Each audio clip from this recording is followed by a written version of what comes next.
দফা প্রবর্তন করেছেন বাংলাদেশের মানুষের ভাগ্য উন্নয়নের জন্য। সেই 31 দফা আমাদের বিএনপি সহ তার সকল নেতা কর্মীদের ভালোভাবে জানা উচিত, বোঝা উচিত, কারণ তাদের দায়িত্ব হচ্ছে এই 31 দফাটা সাধারণ মানুষের কাছে পৌঁছে দেয়া। 31 দফার সুফল কি সেটা তাদের বোঝাতে হবে।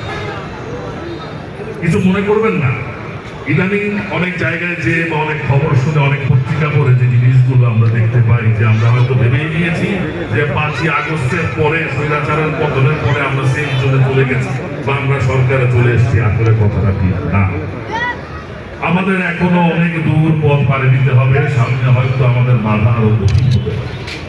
তাই বাংলাদেশ জাতীয়তাবাদী দল সহ তার অঙ্গ সংগঠনের সমস্ত পর্যায়ের নেতা কর্মীদের ঐক্যবদ্ধ হয়ে এই পতিত স্বৈরাচারের ষড়যন্ত্রকে মোকাবেলা করার জন্য আবারও রাজপথে